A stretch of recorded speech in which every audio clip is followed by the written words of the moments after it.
അപ്പോൾ ഇന്ന് പോണ്ടിച്ചേരിയിലെ 2ാം ദിവസമാണ്. ആക്ച്വലി ഇപ്പോൾ 3 മണിയായി.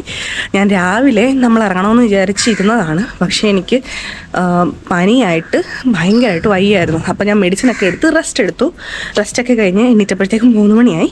ഇനി എന്തായാലും ഇറങ്ങണം എന്ന് വിചാരിച്ചിട്ട് നമ്മൾ ഇറങ്ങുകയാണ്. നമ്മുടെ ഫസ്റ്റ് ഡെസ്റ്റിനേഷൻ ഈതൻ ബീച്ചാണ്. ഇവിടെ കൂടുതലും ബീച്ചസ് ആണ് കാണാനുള്ളത്. പിന്നെ ഓറോവിൽ പോകണം എന്നുണ്ടായിരുന്നു, രാവിലെ പോകാൻ പറ്റാത്തതുകൊണ്ട് നമ്മൾ പോകുന്നില്ല. ടൈം ഉണ്ടെങ്കിൽ പോവാം. ഈതൻ ബീച്ച് പോവാം, എന്നിട്ട് പാരഡൈസ് ബീച്ച്. അപ്പോൾ നമുക്ക് ബീച്ചിലോട്ട് പോകാം. നമുക്ക് ഇവിടുന്ന് 13 കിലോമീറ്റർ ഉണ്ട് ഈതൻ ബീച്ച്. അപ്പോൾ അവിടെ അടുത്ത് തന്നെയാണ് പാരഡൈസ് ബീച്ച്. പിന്നെ നോക്കാം എവിടെയെങ്കിലും പോകാൻ പറ്റുമോ എന്ന് നോക്കാം. അപ്പോൾ നമുക്ക് പോവാം.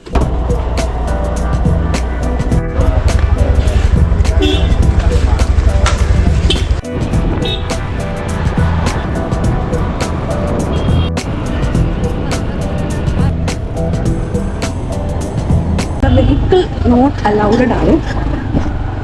വരുന്നവരത് പ്രത്യേകം ശ്രദ്ധിക്കുക. ഇനി അങ്ങോട്ട് നടന്ന് ശ്വാസം മുട്ടി വന്നു പോകും. ഒന്നാമത് ശ്വാസം മുട്ടി പണ്ടാരടങ്ങിയിരിക്കുകയാണ് ഞാൻ. അയ്യോ, 20 റുപ്പീസാണ് പാർക്കിംഗ് ഫീ വരുന്നത്. ഇവിടെ കുറച്ച് കടകളൊക്കെ ഉണ്ട്. ഞാൻ ഇനി അങ്ങനെ അവിടെ വരെ നടന്നു പോകും എന്നാണ് എൻ്റെ ഒരു ഇത്. ശ്വാസം മുട്ടുന്നത് ഭയങ്കരമായിട്ട്. നമ്മൾ ഈതൻ ബീച്ചിലോട്ട് പൊക്കോണ്ടിരിക്കുകയാണ്. സൈഡിൽ കുറേ കടയുണ്ട്. ഒരു രൂപ വെള്ളം വാങ്ങിയാലോ? തണ്ണി കുളി പനിയാ, ജലദോഷത്താണ്. വളരെ കൂച്ചു. എന്താന്ന് വെച്ചാൽ ഇവിടെ നല്ല ചൂടുണ്ട്. അപ്പം ഇവിടെയും ചോളമുണ്ട്. പക്ഷെ എനിക്ക് വേവിച്ച ചോളമല്ല, എനിക്ക് ഈ ചുട്ട ചോളമാണ് എനിക്ക് കൂടുതൽ ഇഷ്ടം. ഞാൻ മോറുടെ കയ്യിൽ കണ്ടതാണ് ചോളം.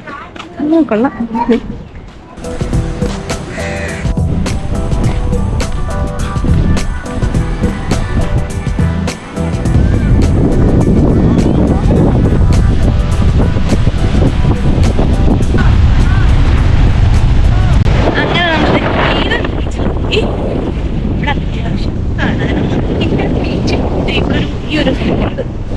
നല്ല രസമുണ്ട് ഇങ്ങനെ കാണാനായിട്ട്.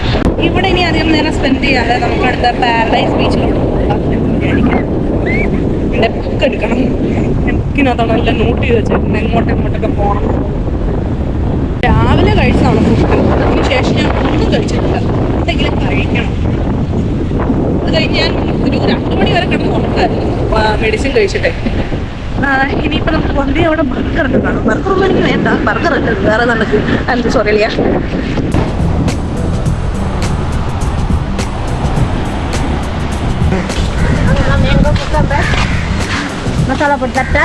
കുറച്ച് അകത്തോട്ട് വരുമ്പോഴത്തേക്ക് ഇവിടെ കുറച്ച് ഫിഷ് ഫ്രൈയും അങ്ങനെയൊക്കെ തരുന്ന കടകളുണ്ട്. അതിൻ്റെ കൂട്ടത്തിൽ ഇവിടെ ഗെയിംസ് ഉണ്ട്.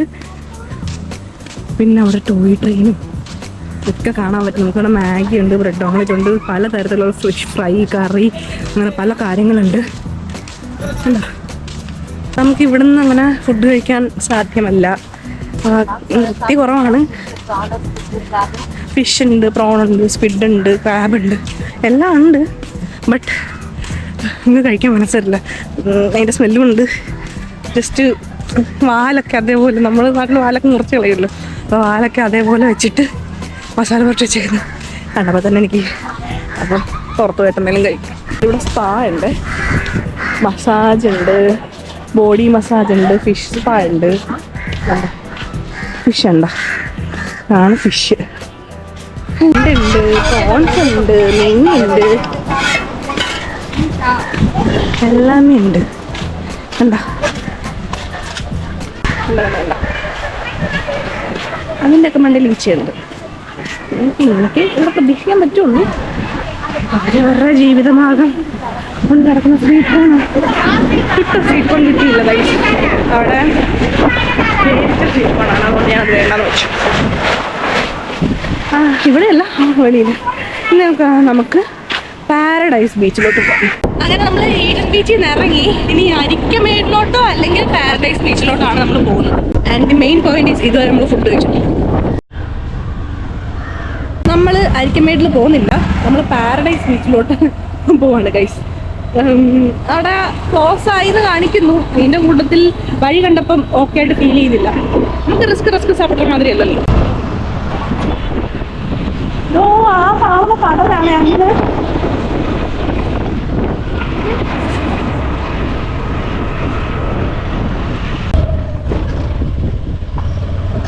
ഇതൊരു റിസോർട്ടാണ്, സാൻഡ് ഡ്യൂൺസ് എന്ന് പറയുന്ന റിസോർട്ട്. ഇതെന്താ ഇത്, കായലാണോ കടലാണോ എന്ന് എനിക്ക് മനസ്സിലാവുന്നില്ല.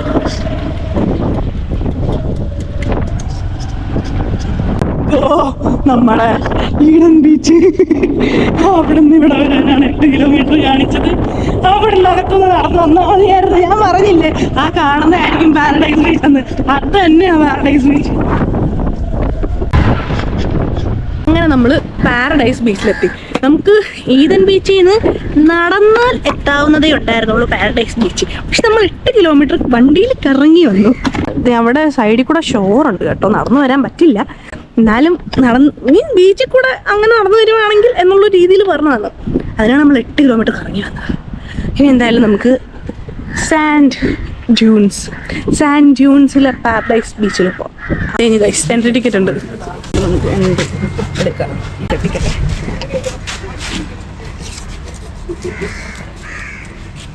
59 രൂപ എൻട്രി ഫീസ് ഉണ്ട്. ഫെസിലിറ്റി ചാർജസ് എന്നാണ് പറയുന്നത് പെർ പേഴ്സൺ. എന്താണെന്നറിയില്ല, ബട്ട് 89 രൂപ ഉണ്ട്. നമുക്ക് അവിടെ കുറേ അധികം വാട്ടർ ആക്ടിവിറ്റീസ് ഉണ്ട്.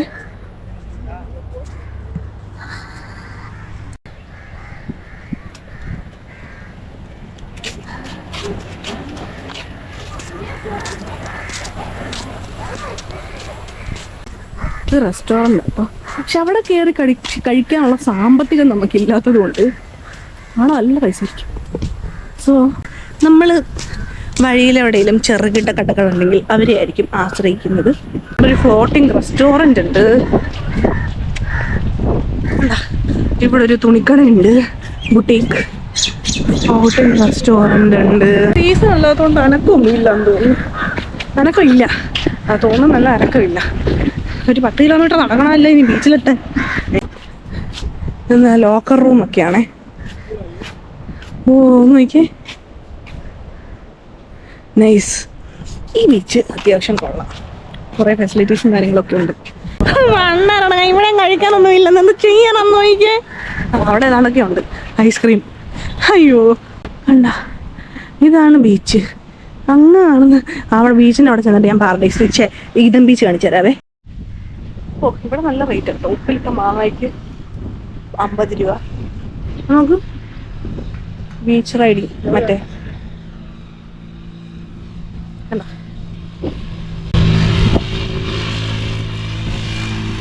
പൊടി പറക്കുന്നു.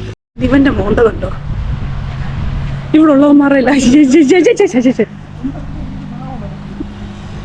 നോക്കടാ, എങ്ക പാരടാ കണ്ണ. ഇവിടെ ഒരു കടയില്ല ഗൈസ്. അയ്യോ പട്ടിണിയാ. എനിക്കാണ് വിശന്നിട്ടൊരു തരത്തിൽ വയ്യ. ഇവിടെ മറ്റേ ഗോവേനെ പോലെ ചെറുതായിട്ട് സെറ്റ് ചെയ്ത് വെച്ചിട്ടുണ്ട് കേട്ടോ. അവിടെ എന്തോ സർപ്രൈസ് പ്രപ്പോസൽ ആണെന്ന് തോന്നുന്നു.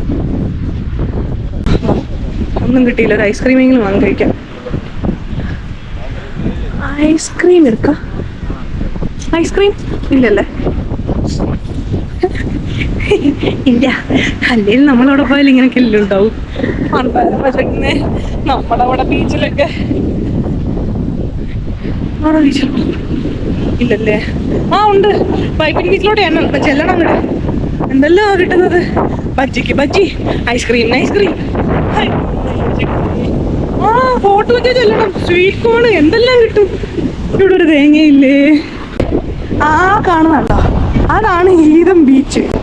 പക്ഷെ ആ ബീച്ചിനേക്കാൾ ഇവിടെ കൊള്ളാം. സേഫായിട്ട് ഇറങ്ങാനൊക്കെ പറ്റിയ സ്ഥലമാണ് ഇത്.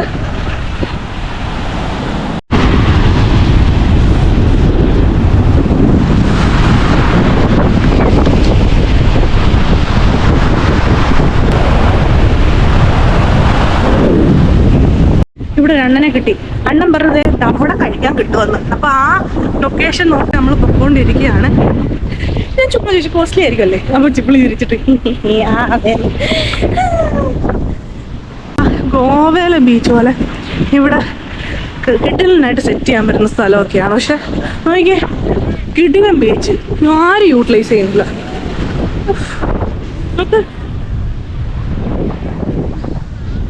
ഞാൻ അവിടെ ചെന്നിട്ട് നോക്കാം എന്തെങ്കിലും ഞാൻ ചെയ്യാൻ പറ്റുന്ന നമ്മുടെ ബഡ്ജറ്റിൽ ഒതുങ്ങുന്ന എന്തെങ്കിലും ഉണ്ടോ. ഇല്ലെങ്കിൽ നമ്മൾ വീണ്ടും ഇവിടെ നിറങ്ങി സ്ട്രീറ്റിലോട്ട് പോകുന്നതായിരിക്കും. ബർത്ത്ഡേ ആണ്. അയ്യോ, ഒരു ബാവയുടെ സെക്കൻഡ് ബർത്ത്ഡേയാണ്. നല്ല സെറ്റപ്പ്. ഇതൊക്കെ സെറ്റപ്പ് എനിക്ക് ഭയങ്കര ഇഷ്ടമാണ്. പുള്ളിയോടെ ഞാൻ ചോദിച്ചു സാപ്പിടേക്ക് അത് വെച്ച് കിടക്കുമ്പോൾ എല്ലാം കിടക്കും. അങ്ങോട്ട് പോയാൽ മതിയാണ്. അങ്ങോട്ട് കിടക്കും. സോ മച്ച് കോസ്റ്റ്ലി ആണെന്ന് തോന്നുന്നു.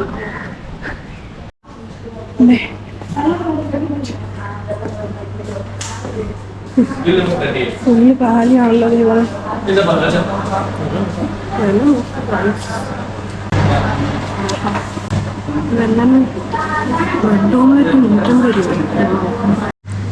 ഗൈസ്, എല്ലാത്തിനും കൊടുക്കത്ത വില. അതുകൊണ്ട് നമ്മൾ തിരിച്ച് നമ്മൾ വണ്ടി എടുത്ത് പോന്നു. ഇവിടുന്ന് പോകാൻ പോന്നു.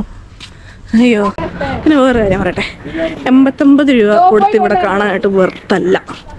എന്ത് തേങ്ങ 89 രൂപ വാങ്ങുന്നത്? ബീച്ചല്ലേ. ബീച്ചിൽ അത്ര അമ്യൂണിറ്റീസും കാര്യങ്ങളൊന്നുമില്ല. വെറുതെ ഇങ്ങനെ നടന്നു പറഞ്ഞാൽ ഇവിടെ ഫുഡും കാര്യങ്ങളൊന്നുമില്ല. പിന്നെ 89 രൂപ കൊടുത്ത് കാണാനായിട്ടും ഒന്നുമേ ഇല്ലാഹേ. അപ്പോൾ പൈസ ഉണ്ടെങ്കിൽ വരിക, കാണുക. അല്ലാതെ എന്നെ പോലെ ബഡ്ജറ്റ് ട്രാവലേഴ്സ് ആണെങ്കിൽ മണ്ടത്തരം കാണിക്കുന്നത് ഞാനിപ്പോൾ കാണിച്ചതുപോലെ. പക്ഷേ ഈഡൻ ബീച്ചിനേക്കാൾ നല്ല ബീച്ചാണ്. പക്ഷെ 89 രൂപ ഈസ് നോട്ട് വർത്ത്. എൻ്റെ ആവശ്യമില്ല വാങ്ങണ്ട. അപ്പോൾ ഇനി എവിടെയെങ്കിലും പോയി ഫുഡ് കിട്ടുമോ നോക്കട്ടെ. വിശന്നിട്ടാണ് കണ്ണും കാലും കാണാൻ വയ്യ. നമ്മളങ്ങനെ വലിയൊരു കടയിൽ നിർത്തിയിട്ടുണ്ട്. ഇവിടെ എല്ലാം കാലി. അകത്തെന്തെങ്കിലും കിട്ടുമോ നോക്കാം. കണ്ടോ, എനിക്കാണെങ്കിൽ വിശന്നിട്ട് വലിയ കാര്യം. ഇവിടെ എന്തോ പുകയുന്നുണ്ട്. പാനിപ്പൂരിയുടെ എന്തൊക്കെയാണെന്ന് തോന്നുന്നു. ഇവിടെ പാനിപ്പൂരി കിട്ടും. ഇതെനിക്ക് പാനിപ്പൂരി വേണ്ട. കണ്ടോ, കൊള്ളാം. നമ്മൾ ഓർഡർ കൊടുത്തിട്ട് നമ്മളോട് AC വെയിറ്റിംഗ് റൂമിൽ ഇരിക്കാൻ പറഞ്ഞ്. അത്യാവശ്യം റീസണബിൾ ആണ്. കൊത്തു പൊറോട്ട ചിക്കനിന് 139. ഞാൻ കാണിച്ചു തരാം, ബില്ല് കാണിച്ചു തരാം. എന്നാലും റീസണബിൾ ആണ്. പനീർ പുലാവ് ആണെങ്കിൽ 139 രൂപയുള്ളൂ. കുഴപ്പമില്ല. ഉച്ചക്കത്തെയും വൈകിട്ടത്തെയും കൂടെ ഫുഡ് ആയതുകൊണ്ട് കുഴപ്പമില്ല. ഒരു നേരത്തെ ആണെങ്കിൽ ഫോർ മീ ഇറ്റ്സ് റേറ്റ് കൂടുതലാണ്. ഇത് 2 നേരത്തെ കൂടെ ആയതുകൊണ്ട് because I M budget traveller. എന്തെങ്കിലും ബഡ്ജറ്റ് കുറവാണ്.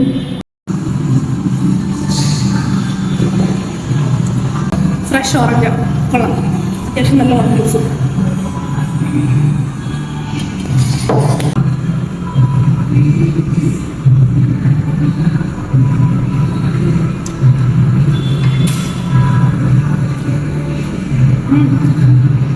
കൊള്ളാട്ടോ.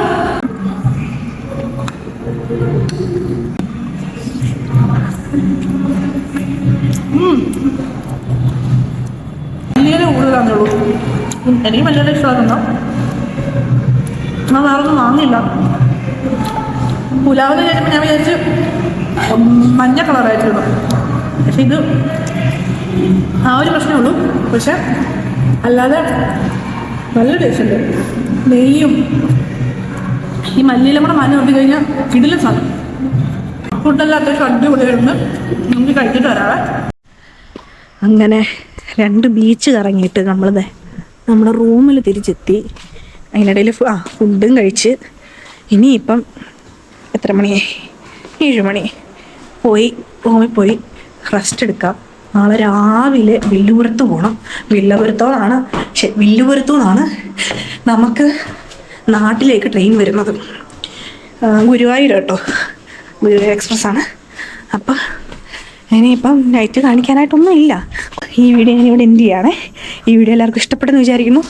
എനിക്കറിയാം അധികമൊന്നും പോയില്ല. അതിൻ്റേതായിട്ടുള്ള ചെറിയ വീഡിയോസിലുണ്ട്. എന്നാലും എന്നെക്കൊണ്ട് പറ്റുന്നത്ര ഞാൻ കവർ ചെയ്തിട്ടുണ്ട്. ഈ വീഡിയോ എല്ലാവർക്കും ഇഷ്ടപ്പെടുമെന്ന് വിചാരിക്കുന്നു. അപ്പോൾ അടുത്തൊരു വീഡിയോയിൽ കാണുന്നവരെ ടാറ്റാ.